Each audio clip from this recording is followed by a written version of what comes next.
yeah, and you were saying this thing between this song, and it was just like, it was like you were saying everything that I was thinking. And I'm like, well, yeah, I was, because I was like connected to you and what you were feeling you needed to say or hear.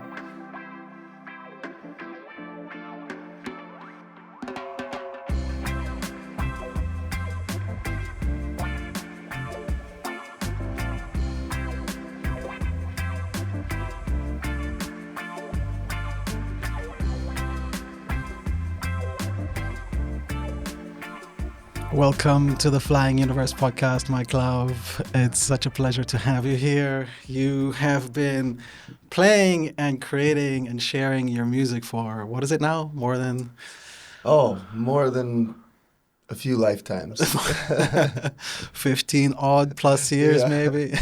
Yeah. I don't, I've really been doing music my whole life, in this lifetime at least. And yeah, my earliest memories are of making music. Do you want to share more about where it all came from? Where's the inspiration of Mike Love? I mean, I've always been just a very musical person, and my dad is a musician, my grandpa's a musician, my great grandpa's a musician. They're all writers, composers, so it's in the blood, so they say, I guess. But yeah, just yeah, from the moment I was born, just was always singing and playing and grabbing anything that could make, I remember like making like little instruments out of like a shoebox and rubber bands and just like whatever I could make music with. So yeah, I've always just loved music and just loved playing it in any form. So yeah, and then in terms of just my path and what's led me here, it's been very much just a matter of following the signs and not really having a plan for it, but just being kind of led and guided by the plan that the universe had in store for me, I guess, Yeah, I was so fortunate to see you play live last night, and I remember towards the end you came on stage and you said this music is not easy for everyone to get at the first time, and it was beautiful to hear you to just like openly express that in that like vulnerable state you were in, kind of being like, hey, I'm here sharing something, and maybe you might not get it, but I hope you get the vibration. And do you want to share more about like what that means for you? Yeah, well, I appreciate that there are people, because like I said, it's been a journey for me, and if it was just me receiving this music and playing it at home and healing myself with it, that would be enough. And just the fact that anybody is willing to listen to it and actually open themselves to it and make it their song is so incredible, because like the feeling that you get from that when you play a song that was given to you and has meant so much to you, because it's healed me through tough times, or helped me celebrate through like the greatest triumphs and just made those more potent. And then when you share that with somebody else, and all of a sudden it's like, wow, this song is completely taken on a new form for me, because I feel somebody else interpreting it and making it into a different song for them. It means something completely different for them. And then when you're playing it, like it's especially in the live format, you feel all of that, and all of a sudden, the way that you feel about that song is like completely altered, because you're feeling all of these different people, and and especially when people have taken these songs on their own and made them something, and then they come back to the show and you're feeling like they know this song really well, and it's something completely different for them than it is for me, and I feel that, and yeah, it's such an incredible feeling, but it's not easy. It's not like just a song that's gonna be like, It's not yeah, a boom, lullaby like or a something. chorus. Yeah, like exactly, which a lot of modern music now is. It's It's like like, a template almost. yeah. I mean, if you look back at pop music like 40 or 50 years ago, you have like, the Mm. Beatles, things like that. It's like been, Pink Floyd and like very complex music that I think like people took more time to really, you know, immerse themselves in and learn. And now, with as chaotic and as much, constant information and entertainment that people are getting, it's like it takes a lot of effort to, even just like sit down and listen to a full album without distraction, That's right? true. So like the fact that people will take the time to dig into music that, has a deeper, more profound message and has, a lot of subtlety in the lyrics that you're not going to catch the first time, a lot of subtlety in the chord changes and the arrangement, the dynamics of a song where you'll have something where, a chorus happens once and then the second time it's the chorus, but it's not quite the same. It's Yeah. morphed a little bit and then it comes back around a third time and it's again not the same. It's a little bit bigger and it has, a lyrical alteration or something.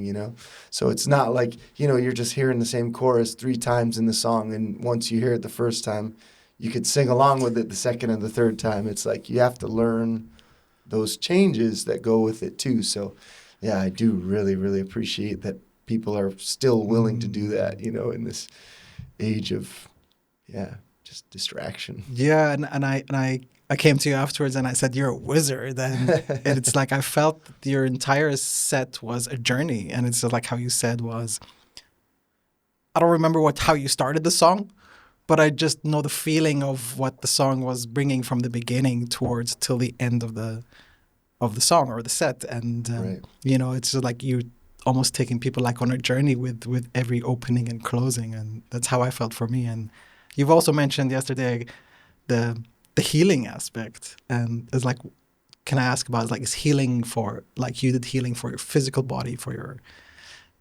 what tough times did you have? Would you say that your music was healing? Yeah, well, it's all connected. I mean, the physical, the spiritual, the mental. I mean, yeah, it's all connected, right? So music is definitely very much, I think, in its essence, a spiritual healing, because it's like the artistic side of ourselves is where we go to heal, Mm. you know, our spirit, to deal with our toxic aspects, to deal with our wounded aspects, to deal with depression, and to celebrate too, right? And I think, yeah, for me, I mean, like you, I'm sure you know, we've all dealt with loss of people Mm. that we love, and that, music can be so, precious for that. And we've dealt with, loss of relationships that we've been so attached to that, you know, maybe ended in ways that we didn't expect or want them to end. But, you have to deal with it and go through it. And you have to deal with that loss and deal with that, abandonment that can come Mm. from that, or the rejection that can come from that, or the failure, the feelings of failure that you wanted to help someone and you just can't help them and you have to let go of it. And it's all these things. And then yeah, and then there's Do you feel like the writings in your music come forth into this kind of intention of healing? absolutely. Yeah. So I wrote a lot of music growing up, and at a certain point in my life, in my early 20s, I kind of experienced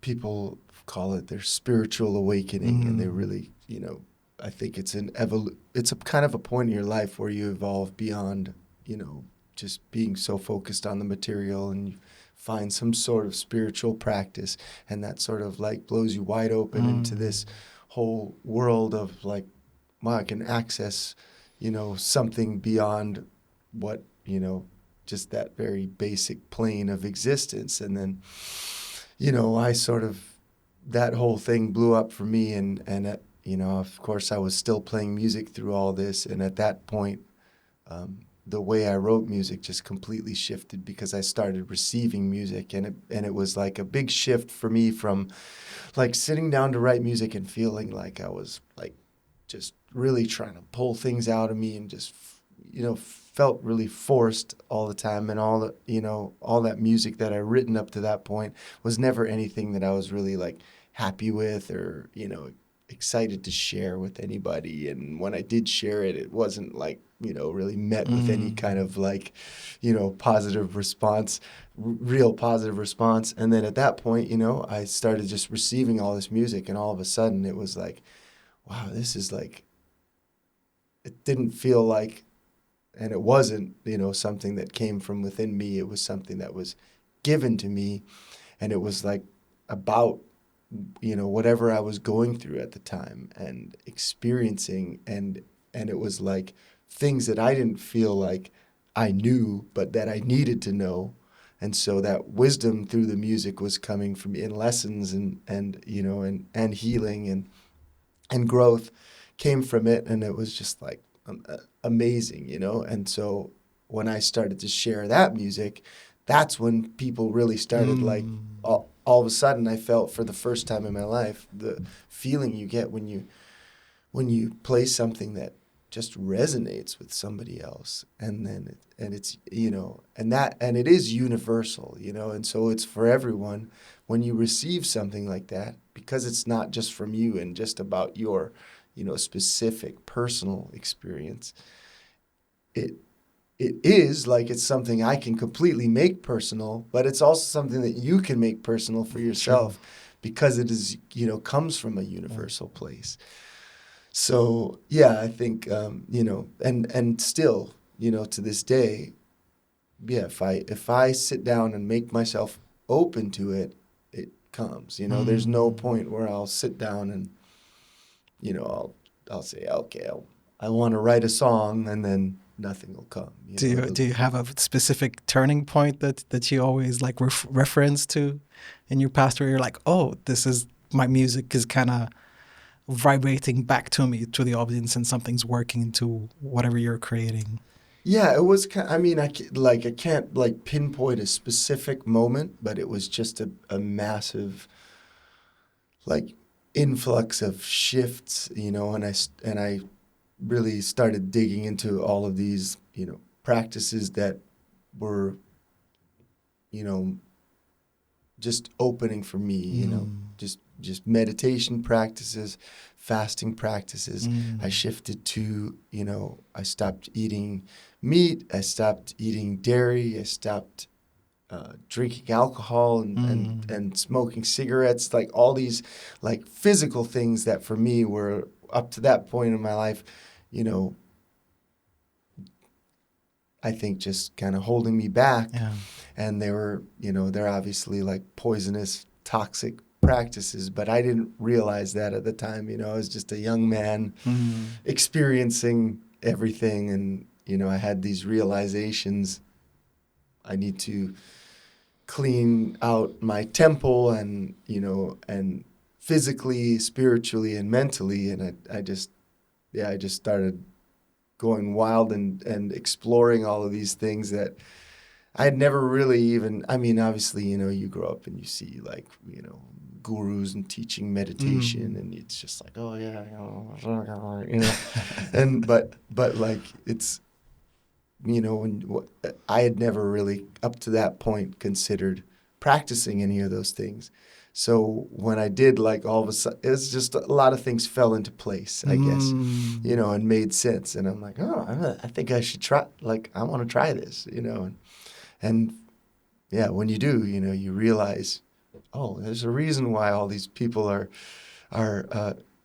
are sitting down and taking the time to meditate and sit in silence and clear everything out.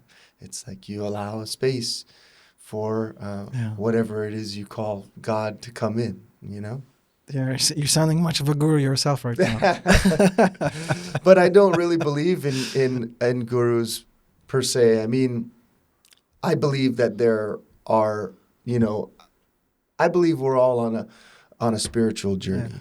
And I believe, you know, what we think of as a guru is maybe somebody who's just, you know, or a saint, who's somebody who's just further along on their spiritual journey. And so, you know, people are attracted to that. But, you know, it's like the problem with the whole guru thing is like you see it time and time again is like they're still humans, right?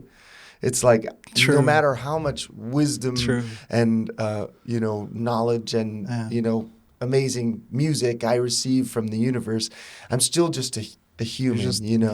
And totally. Like, you know, like last night when you see me on stage, it's like that's the best part of me because like that's the time when I've learned to practice a meditation where I can connect with my higher self and be like the best version of myself. But I still get depressed, you know, I still like will get angry and yell at my kids or get into a horrible argument with my wife and say something completely awful that probably like everybody there last night would just be appalled to know that, you know, Mike Love said that or did, you know, like. But I do feel you do have a certain theme that you built for yourself, like a certain, you know, lifestyle where the messaging comes out in your music as well. You know, like, for example, yesterday in between sets, you're sharing more about, you know, the environment and I guess touching on threads of politics and the world and love and humanity. And, you know, this is something which I was really like touched by. And I felt that none of it was scripted. Like every time it's different. Is that true? Yeah, of course. And, you know, well, I think, you know, part of the practice for me and staying in that meditation and staying connected to my higher self is that, like, you know, when I'm in a room like that and you have a whole bunch of people and it's like they're a part of the music, but, you know, when I started, I would like go into that place and for me, music is a really, really easy way for me to get into a meditation. So I would go into that place and then play a song, you know, and then everybody's in the song. And then a lot of times, you know, to be in that place starting out, it would be like with my eyes closed and just like just feeling everything and, you know, not really connecting with even the idea that it was like a bunch of people in the room and just you know, focusing more on spirit. And then at the end of that song, you know, open my eyes and everybody goes, you know, and then it's like, oh, you know, kind of thank you, you know, like I never really knew when I started how to like transition from coming out of a song into like the space in between and then starting another song. And it was very hard for me for many years to develop that flow. But what I realized over time is like the in-between, the space in between is still a song, you know? And if you just stay in that space and not come back, you know, into myself, but just stay connected with the energy of everyone, then you can speak from that space with like the voice of everyone there. And people oftentimes after the show come up to me and say, yeah, and you were saying this thing between this song, and it was just like, it was like you were saying everything that I was thinking. And I'm like, well, yeah, I was, you know, because I was like connected to you and what you were feeling you needed to say or hear.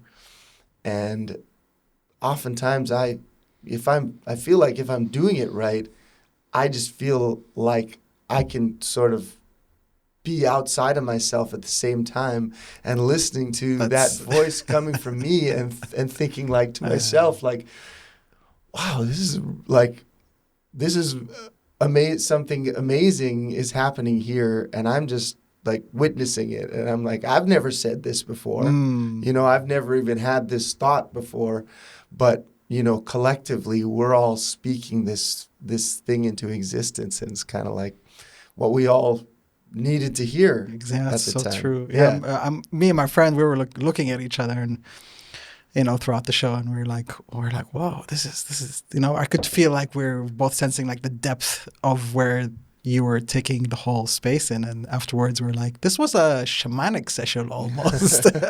And so it's like you're going into this trance-like state, is from what I'm hearing you correctly, Yeah. right?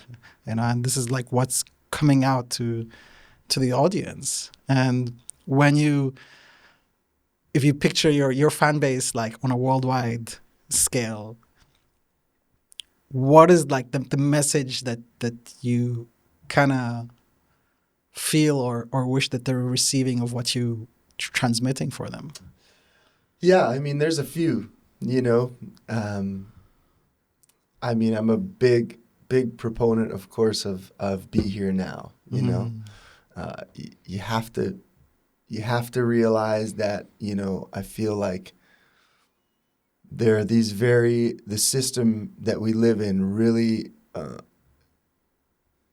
has these ways of trying to put people in states of regret, which is like regret lives in the past, And then you put people in states of fear. And I think fear lives in the future because fear is the unknown. Mm. What could happen? Like you have to prepare for the worst, But when you live in the present, there's no fear because what's happening now is what's happening, And you have to, you can't be afraid of it. It's just what's happening, You can only be afraid of what might happen because you don't know, you know.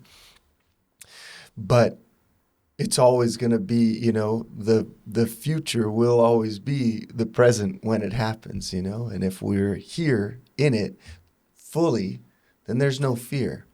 And if we're here in it fully, then there's no regret because we're not, worried about Mm. trying to change something that we can't change. So I think that's a huge part of it for me. And like, whether I like it or not, that message, like, I feel like comes up in at least in some little way in every song, Mm. you know?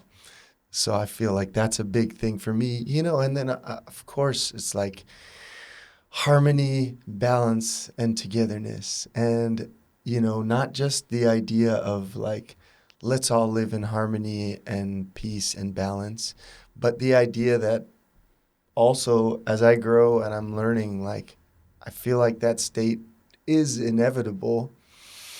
And so the idea that, in a lot of the songs you'll hear like these elements of like fighting against the system, which, Mm.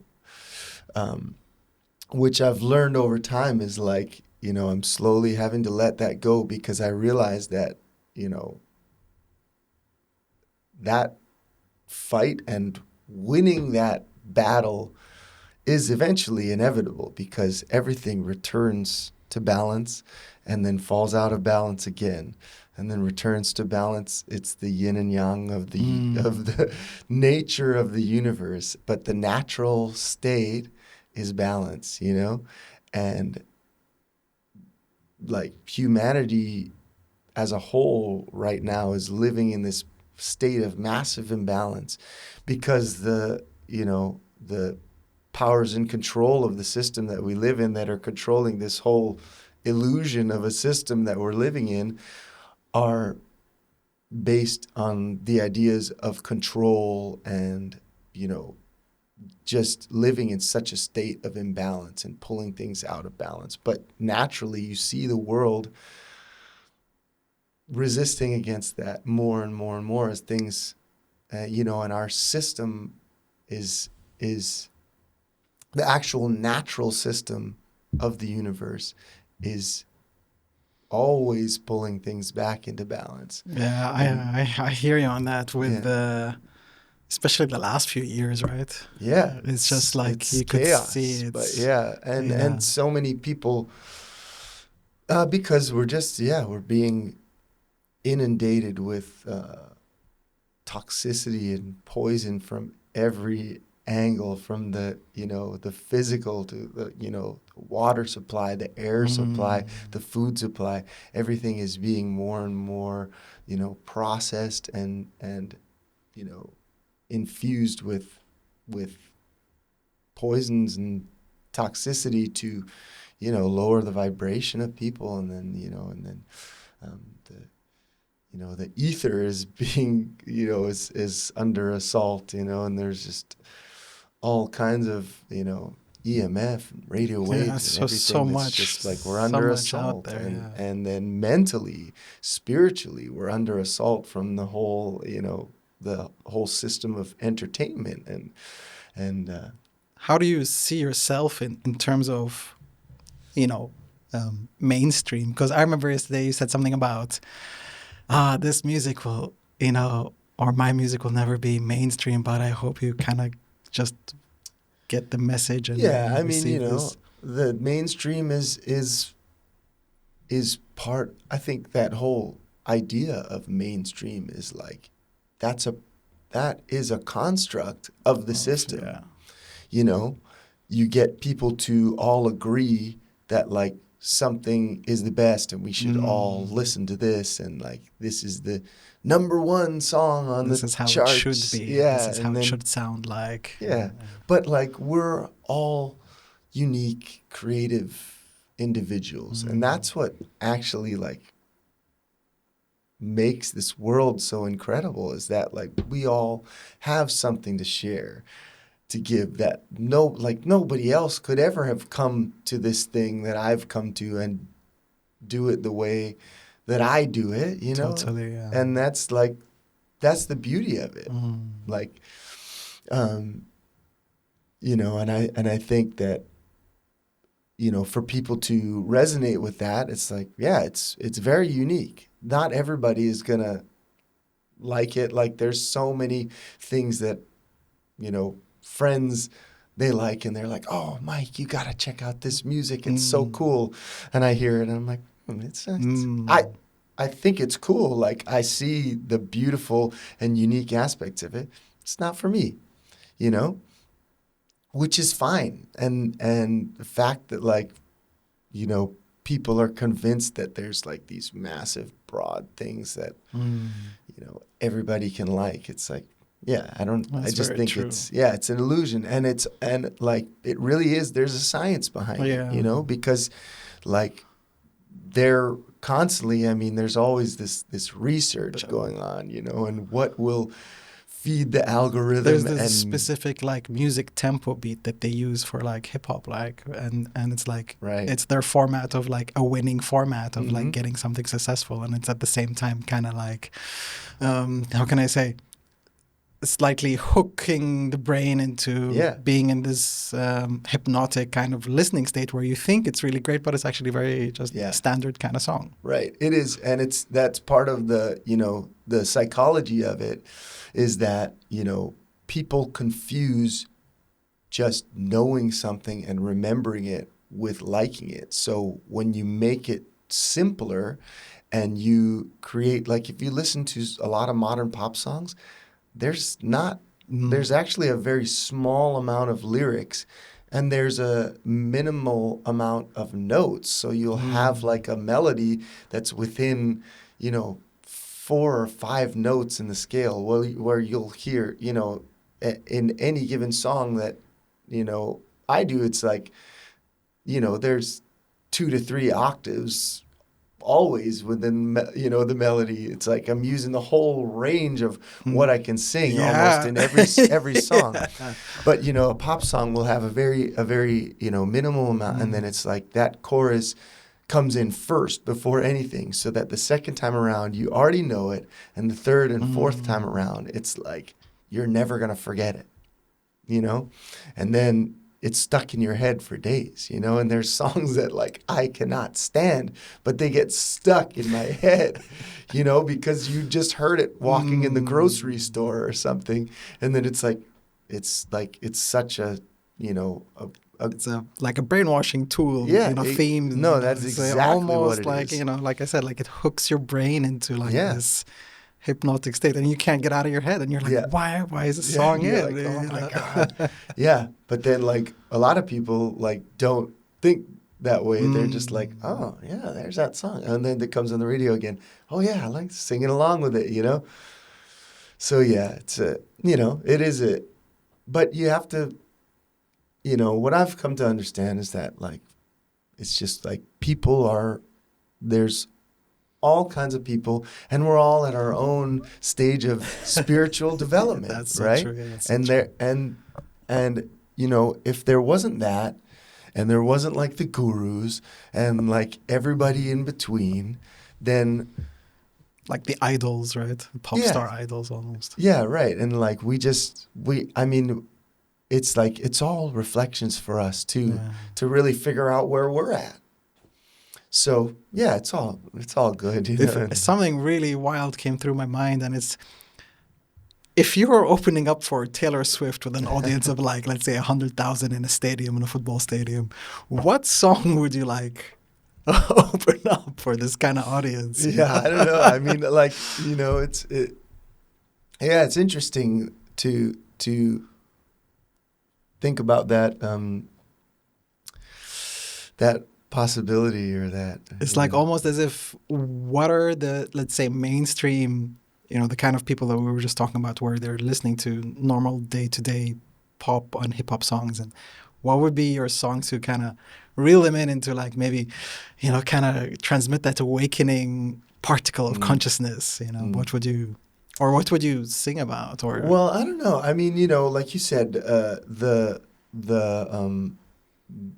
the show last night felt like a journey, and I do have like, over the years I've kind of realized that, there are certain songs that work really well, as I'm starting into a set, and certain songs that work well kind of at the heart of the set, and certain ones that work well, as the end. And so I think I would just kind of follow that framework for, what I've sort of worked out over time, because yeah, there's certain ones that like I feel like really are good, like to welcome and bring people in, that I wouldn't necessarily save for the end of a show. And I think, sometimes things work like that because maybe, yeah, it's like it's sort of like laying the framework for like, this is what I'm trying to get across. And yeah, I oftentimes have people, say like, maybe like, a gal, and she brought her partner, and she's like, yeah, at the end of the night, she goes like, yeah, he never understood like why I'm listening to your music all the time, and he couldn't get into it, but now tonight he said, oh, he gets it, And I think, yeah, when you have the opportunity like last night to really, bring forth, it's like it's easy when you're together and you have a connection of energy to really like show what you're all about, what you're trying to say, what you're trying to get across. And I think oftentimes I've had that experience, 100 times with bands that I, liked, and then I went to see them live, and it was like, oh, this is my favorite band now. Like I all of a sudden like hearing them like and feeling them, like I understand completely the message and the intention now, and it's so cool because I just like I get it. That's what's the best about live music, is like you can really, really like, get that across. Any of these bands, in your early days or the days of, let's say, in your evolution, like inspired you, in a quite a big way? Yeah, well, I can definitely say there's one moment when I was 18 years old. I went to see Ben Harper and the Innocent Criminals, and they were like my favorite band at the time. I had just gotten into them. It was like Fight for Your Mind, you know, it was like the most epic album. And then he had just come out with like, I think the album Will to Live, and then he was touring that on that album.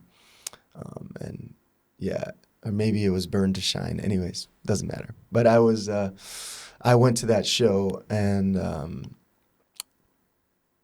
it just, I, I was, you know, from the moment they started, I was just like, I was in that state, you know, and the whole crowd was in that state where it's just like we're in it, you know. They were creating an energy and a space where people could just come together, and we were all in it together. And I just felt like in that moment, I was like, this is it. Like this, I want to do this. I want to make live music. Like this is going to be the ultimate thing for me. The ultimate goal for me is to create this, you know, and I think all the other stuff, you know, the creating the albums, you know, is very important to me too. And creating, you know, videos and content online and all that. It's all really like to get people into it enough so that they'll come to the show. Because I feel like when you come to the show and you experience it, that's when I feel like you know, That's where your magic that's comes it. in. Yeah, you know. And yeah, that moment was like, I just remember, just and such an incredible band, man, and the whole show was just like start to finish. It was like, yeah, it was that journey.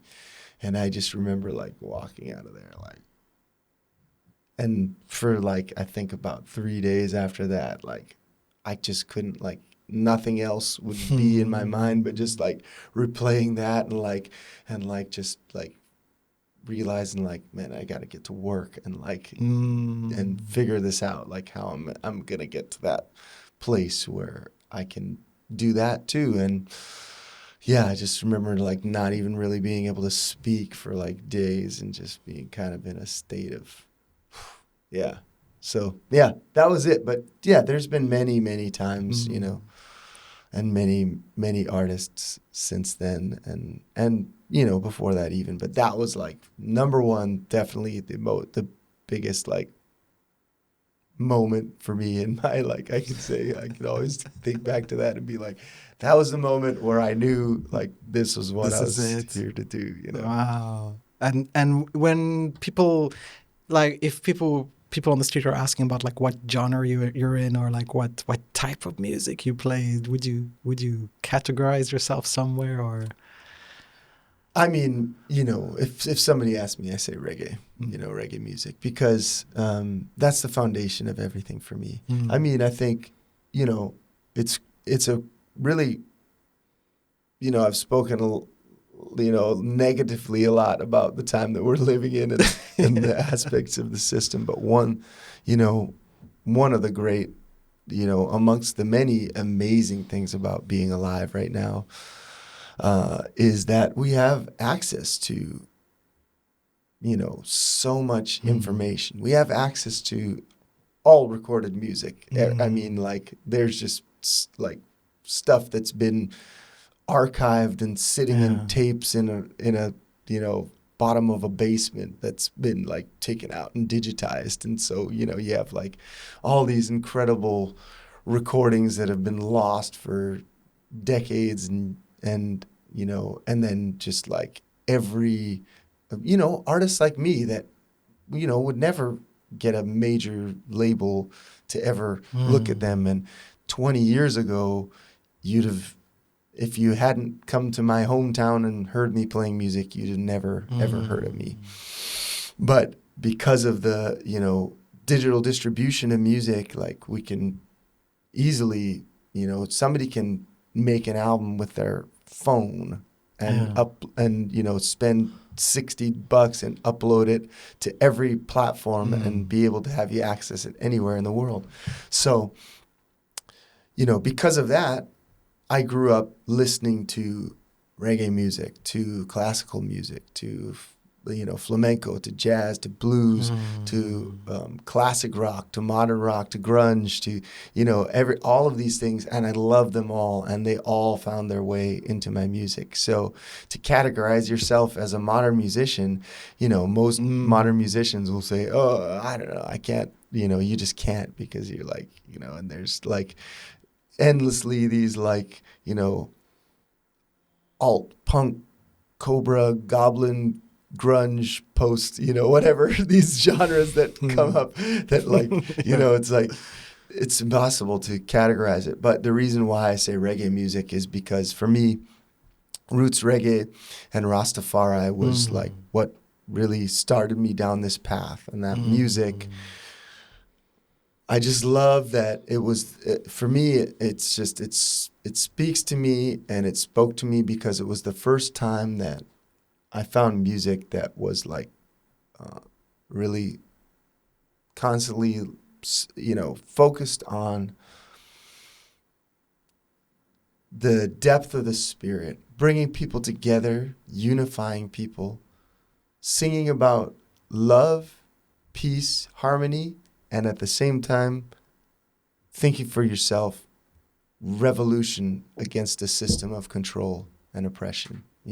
Yeah, so reggae music, at its foundation for me is and that message of unity and love and revolution, and being, strong and steadfast in what you believe and not backing down against a system of oppression. That message is at the core of everything, whether it be, a sweet and tender folk song, or a big, strong reggae tune, yeah. Thank you for sharing. And one last question is, do you see yourself playing for the next 10, 20, 30? Of course. Do you the same, not the same, but you see your message like you're in a state where this is the message that you want to share? Yeah, I mean, I think the message will continue to evolve as I evolve, as, I've seen it evolve, even over the past month, or week. It's constantly evolving, and the more I experience, the more it changes and evolves, and that's the beauty of it, and that's the beauty of even playing songs that were written, over 10 years ago, is because even in those songs, the message and the energy can evolve to mean something different. And, Bob Marley is my favorite musician and biggest influence, because I can listen to his songs now, 50 years later, and they mean something more powerful and potent today than they did when they were written. And they mean something more to me now than they did when I first heard them 35 years ago, and music is beautiful in that way. A message can, even though the words are the same, the energy around them is what matters, and how you evoke that energy and the intention that you put into it, and that that message can morph into something greater. And the more people that listen to it and make it their song, the more powerful that message gets, because it is everybody's energy going into that song and that message. And the more people that put their energy into it, the more energy it'll give for me to share it and uplift people further, Thank you for sharing, Mike Love. Yeah. Where can people find you? My website's Mike Love Music. Most of my online, Instagram and Facebook and all that, I think, is Mike Love Music. So you can find me there. And I'm finishing up my tour here in Europe, and got plenty of touring for the rest of the year through the States, and should be heading to, Australia. And beautiful. That's amazing. Thank you so much for coming on here. Brother, it was a pleasure. Thank you so much, Mike. Thank you. Thanks for having me. Thank you. Aloha. Ciao.